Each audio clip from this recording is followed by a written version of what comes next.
Hello YouTube. So I wanted to share with you how I bought land at a discount here in Florida. Um, Everything is relative to your current location. You cannot compare pricing on a piece of property or a home, between major locations like Orlando versus Miami, or Miami versus Tampa, or even worse, like Orlando versus San Francisco. I mean, even a couple miles makes a huge difference on cost. Like, for example, 3-4 miles down the street here, uh, acreage cost $100,000 each. So in some cases $1 million. So it really just depends on location, right? Just like anything, the experts say that you should be doing your due diligence and research. Um, Experts say that before you buy a house, you should be going into 50 homes that you would consider purchasing, just to give you a better idea of cost and value.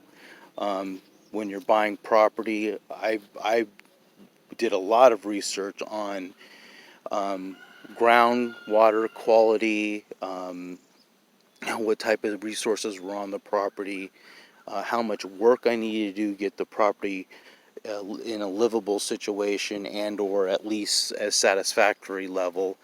Here in Florida, we have a hurricane threat every year, so how high does the property rest, from the sea levels?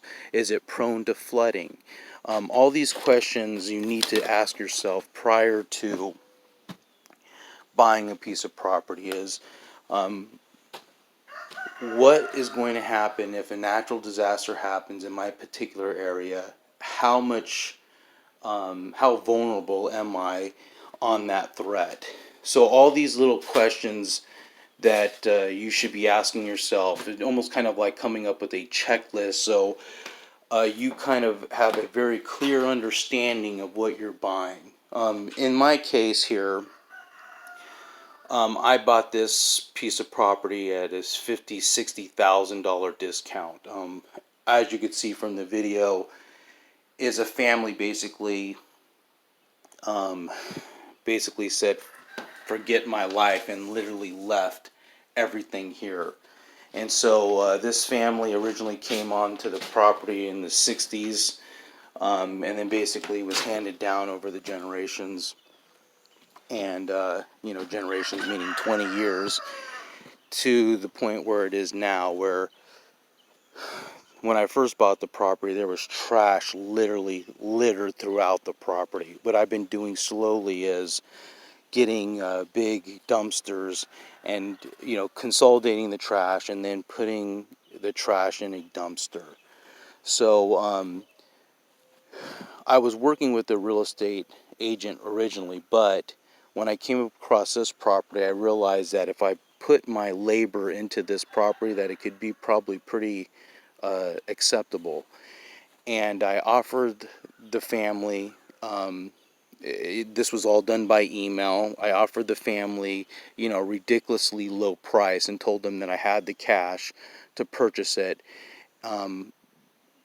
and that if they were interested, they could always get back with me. I wasn't in a hurry, so I could, literally just be sitting on the offer for months. My first offer was rejected, and I basically told them, "Okay, well, have a nice day. If you change your mind, get back with me." And literally within like 2 weeks, the family had gotten back with me and accepted my offer. Now, remember, I was working with a real estate agent. She flat out refused to write up any formal offer letter because she said that the offer was too low. I disagreed with her because I saw all this trash everywhere. I realized through my calculations of how much labor is going to take or cost me, and how much equipment I was going to need to get on the property to pay to remove all this stuff. And then basically I doubled it, to ensure that I got encapsulated enough of my cost to make it worth my time. So anyway, I just wanted to share with you guys what I did. You know, when you're talking about property in expensive areas, always kind of keep it in the back of your mind is, well, I could go way out in the rural area and travel 2 hours in one direction and get really cheap property, and or I might be able to spend a little bit more money but be just on the outskirts of Orlando. So, you know, really it just depends on you and what's right for your situation and what you're going to be using the property for. Are you going to be doing a you know, bug out place or just a homestead? If you're going to be trying to selling something, you know, off your property, if you go too far out, you know, that could be cost prohibited by your travel time. So all these little things you need to keep in mind when you're buying a piece of property. Thanks.